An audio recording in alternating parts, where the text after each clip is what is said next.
Marc Toiti, économiste, président fondateur d'ACDFI. Marc Toiti, est-ce qu'on est au niveau économique dans une période propice justement pour rêver et projeter ces grands projets? On est toujours un petit peu tenu par un sentiment de crise et là, ce soir, on est en train de parler de gigantesques projets, 59 rien que sur la métropole du Grand Paris. Oui, complètement. Alors bonsoir à toutes et à tous. Ravi d'être parmi vous effectivement ce soir. C'est une excellente nouvelle parce qu'aujourd'hui, on entend la crise, on nous parle de la décroissance, du revenu universel. Demain, il n'y aura plus de boulot, donc il faut donner de l'argent à tout le monde comme ça. On ne sait pas d'où viendra l'argent, mais on va le donner. On entend ça régulièrement. Non, il faut être sérieux. Tout ça, sont des bonnes nouvelles. C'est ce qu'on appelle la destruction créatrice.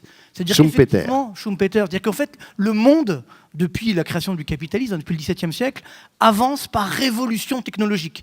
Et à chaque fois, ça fait très peur. Au début, quand il y avait les manufactures, on disait, bon, alors là, il n'y aura plus de boulot pour les tisserands, etc. Et puis finalement, il fallait quand même fabriquer les manufactures, les machines, etc. Et ainsi de suite. Et on avance comme ça, par révolution technologique. Et je pense que la Smart City est une des révolutions technologiques. Il ne faut pas en avoir peur. Ça va nous amener effectivement à un moteur de croissance. Et ça répond là justement à une grande inquiétude où aujourd'hui, on nous dit, il y a un problème dans cette croissance qu'on nous dit infinie, c'est qu'en fait, ce n'est pas possible. Techniquement, la croissance infinie dans un monde fini, c'est pas possible. Effectivement, la Terre est ronde, donc on vit dans un monde fini. Donc on nous dit, donc il faut faire de la décroissance. Donc la décroissance, ça veut dire la baisse du niveau de vie, la baisse du niveau de richesse. Ça, c'est mauvais pour vous, parce qu'évidemment, si on s'appauvrit, il y a moins d'immobilier, il y a moins, etc., il y a moins de richesse. Donc on nous dit, c'est globalement ce qu'il faut faire. Sauf que ça marche pas du tout, pour au moins deux raisons. Déjà, effectivement, pour les pays qu'on appelle émergents. En fait, ils sont émergés, mais ça nous rassure, on les appelle émergents. Et dans la Smart City, d'ailleurs, certains sont bien plus en avance que nous. Et donc, ces pays-là, évidemment, nous disent, attendez, vous avez le droit de croître indéfiniment pendant des siècles. Maintenant qu'on vous rattrape, on n'a plus le droit de croître. Donc, ça ne fonctionnera pas. Et même pour nous, si on a des mouvements de décroissance, c'est très dangereux. Parce que la décroissance, donc la baisse du niveau de richesse, ça veut dire des destructions d'emplois, du chômage, donc une crise sociale. C'est ça le vrai danger. Donc, c'est là où tous ces enjeux, effectivement, de nouvelle économie, et notamment sur la Smart City, c'est extrêmement intéressant parce que c'est justement le seul moyen de faire de la croissance infinie ou durable dans un monde fini, c'est en optimisant l'existant au travers du progrès technologique, de l'innovation technologique. Et donc là, effectivement, aujourd'hui, pour moi, c'est ça la vraie écologie. C'est-à-dire qu'on va faire des nouvelles trouvailles pour créer des nouvelles sources de richesse. Et je pense qu'effectivement, que ce soit le Grand Paris ou d'autres grandes villes, mais cette notion de ville connectée, cette notion de ville propre, cette notion d'échange, on se rend compte qu'on peut créer non seulement des nouvelles sources de richesse, mais également des nouveaux emplois. Et pour vous, professionnels de l'immobilier, évidemment, c'est extrêmement important. Vous connaissez le dicton, on dit « quand le bâtiment va, tout va ». Alors on dit « oui, ça c'est un dicton qui est daté ». Non, ça va encore fonctionner demain, parce que justement, vous allez être des acteurs de ces nouvelles villes. Et je pense que ça, effectivement, c'est une vraie bonne nouvelle économique. Donc ça, dans un climat un petit peu anxiogène de crise, ça veut dire que si, effectivement, on se retrousse les manches, il faut aussi faire quelques réformes, notamment baisser la pression fiscale, etc. Ça, on en parlera peut-être. Évidemment, on a devant nous un boulevard de croissance. Et c'est ça, je pense, le vrai enseignement. Marc Toiti, on le disait, il y a quand même une histoire de gros sous derrière ça. Oui, voilà, des investissements. Je ne veux pas plomber l'ambiance quand même, parce que je vois qu'il y a une bonne ambiance, c'est bon, tout est beau, effectivement, c'est super. Il y a un petit problème, c'est effectivement notre dette. C'est-à-dire que, bien sûr, et là on touche peut-être la clé de notre avenir. Parce que là, on voit le vrai rôle de l'État dans l'économie. Le rôle de l'État dans l'économie, justement, il est sur l'innovation, sur l'investissement, sur l'avenir. Je veux dire, aujourd'hui, pourquoi on vend effectivement des Airbus, du TGV, etc., ou du nucléaire et autres, ou de l'aérospatial? Parce que dans les années 60-70, on avait une dette très faible, et on s'est dit à ce moment-là, tiens, on va effectivement innover pour être les meilleurs demain. Malheureusement, depuis quelques années, il faut reconnaître que la R&D en France, vous savez, c'est le recherche-développement, c'est moins de 2% de notre PIB. Et ça, c'est une fameuse phrase, vous la connaissez, du général de Gaulle, qui disait « Des chercheurs qui cherchent, on en trouve. Des chercheurs qui trouvent, on en cherche. » Voilà, effectivement. Donc tout le problème est là. Il ne faut pas simplement s'amuser à chercher, il faut également trouver. Et c'est vrai que, en termes de brevets par habitant, on n'est pas parmi les meilleurs du monde. Donc c'est ça aussi qui est dangereux. C'est l'efficacité. Alors quand on dit « Ouh là là, efficacité économique, ouh là, ça c'est très libéral », non, pas du tout. On a besoin aujourd'hui, effectivement, d'allouer des moyens financiers pour je dirais ensuite, avoir ce retour sur investissement.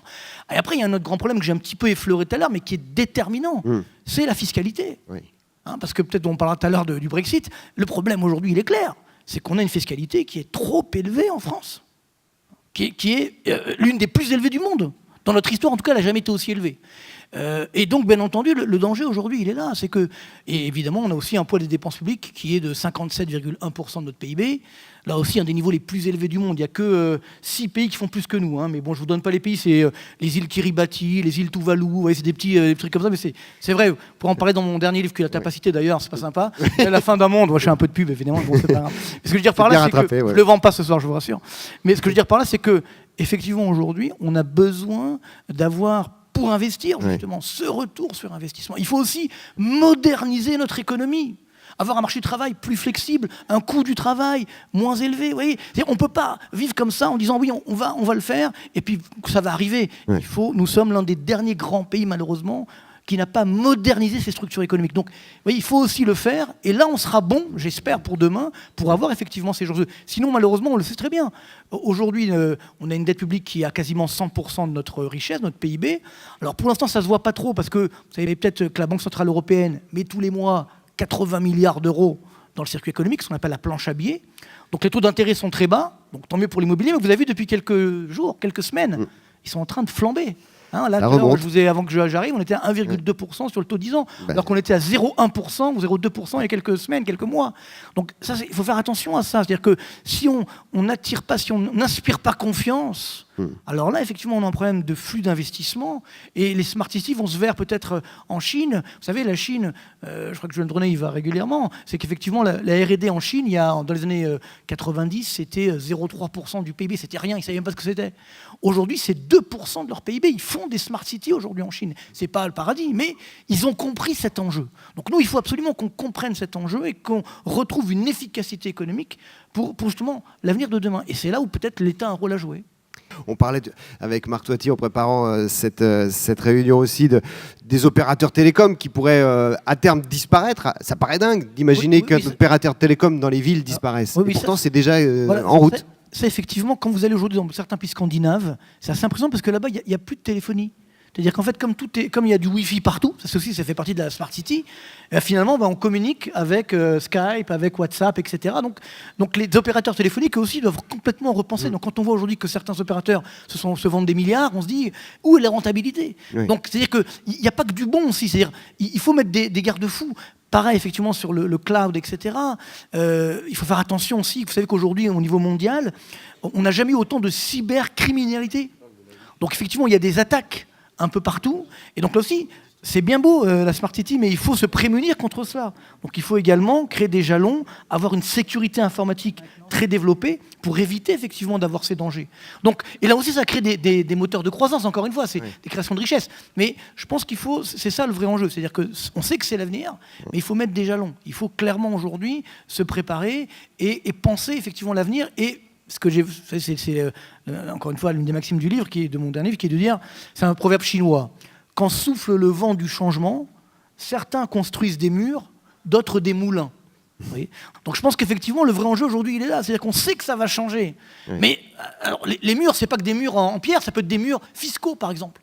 Et nous, on dit, dès qu'il y a un problème, on crée une taxe. Comme ça, on va financer. Donc à force, le mur, vous voyez, c'est ça, ça peut être dangereux. Donc le vrai enjeu aujourd'hui, il est là. Et c'est pas des murs immobiliers, c'est pas la construction d'immobilière.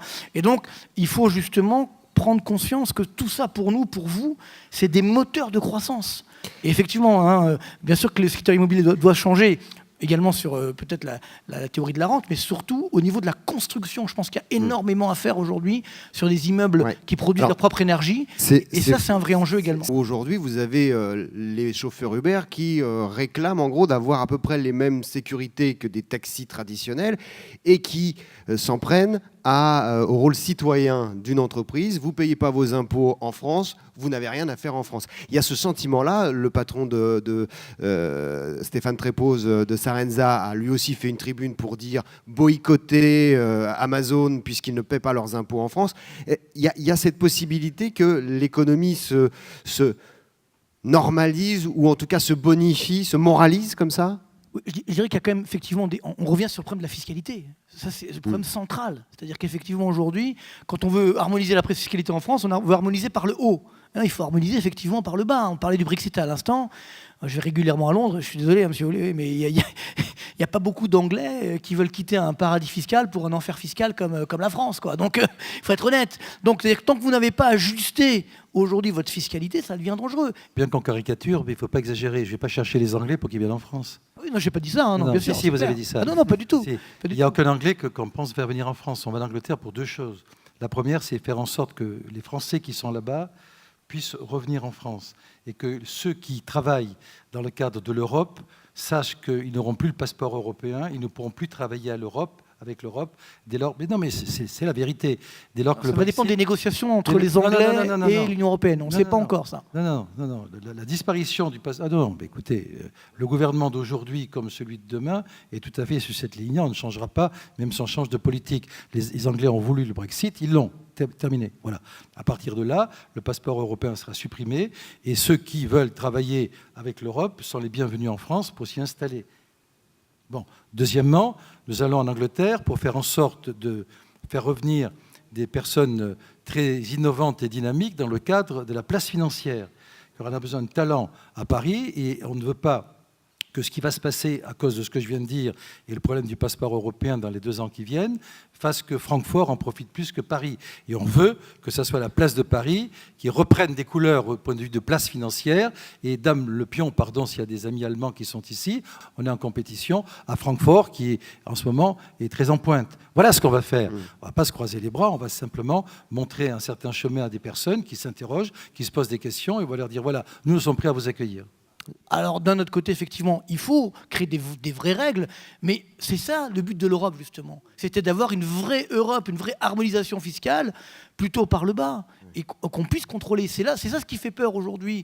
Alors, on parlait un petit demi-mot de Trump ou des Chinois, etc. Quelle est la réponse de l'Europe aujourd'hui ? Il n'y a pas d'union européenne politique, donc on ne peut pas effectivement répondre à cela. Donc là, il y a un vrai danger. Après, il y a aussi un autre danger qu'on évoquait à l'instant sur Uber et autres. Uber perd à peu près $1 milliard par an. Pour l'instant, c'est pas rentable, Uber. Mais il vaut 55 milliards. Voilà. Alors, c'est ça le paradoxe. Hein, ça nous rappelle un peu la bulle Internet. Hein. Donc, c'est là où je pense encore une fois que le secteur de l'immobilier a un grand avenir devant soi. C'est-à-dire qu'on a besoin, justement, je dirais, de construction. On a besoin de concret. Donc, tout ça, bien sûr, hein, le service, je dirais, tout ce qui est la Smart City, la téléphonie, l'intelligence, bien sûr que c'est extrêmement important. Mais on a quand même besoin, je dirais, de concret, d'une industrie forte, d'un immobilier fort, d'une construction forte, de qualité. C'est ça, effectivement, le vrai enjeu. Par exemple, une des grandes erreurs qu'on a fait en France, mais il n'y a pas que nous, les Américains aussi l'ont fait en partie, c'est qu'on a cru qu'on pouvait avoir une économie sans industrie. Et on s'est rendu compte, finalement, ça ne marche pas forcément. On a besoin, alors pas n'importe quelle industrie, une industrie de pointe. On voit ce qu'en font les Allemands aujourd'hui, qui ont gardé finalement cette industrie et qui arrivent toujours à exporter. Et l'idéal, c'est d'avoir les deux. À la fois une industrie, un secteur de la construction en pointe. Et pour moi, c'est ça la vraie avance technologique, la vraie modernité. Hein, c'est-à-dire que finalement, on va pouvoir justement créer des nouveaux emplois aussi, des nouveaux secteurs d'activité complètement nouveaux qui vont être là et qui vont nous permettre justement d'avoir cette création de richesse. Mais ça impose des conditions et la fiscalité, c'est clair qu'aujourd'hui, c'est un élément déterminant. Je faisais un calcul dernièrement, mais à Paris ou en France, hein, un patron de PME, je pense qu'il y en a, bon, il y a beaucoup de grandes entreprises, mais peut-être des patrons de PME aujourd'hui, quand sa PME gagne 100, une fois qu'il paye les impôts sur sa PME et à lui personnellement, il lui reste 25. Donc il y a un vrai problème. On est tous prêts. Il faut payer des impôts, c'est important la redistribution. Mais on va dire 50-50. Donc là, il faut qu'on repense aussi notre modèle de société. Je pense que c'est ça aussi l'avenir, parce qu'aujourd'hui, et c'est peut-être un des avantages de cette nouvelle technologie, c'est qu'on peut comparer très vite. On sait tout très vite. Des fois, malheureusement, à mauvais escient, mais en tout cas, ça va très vite.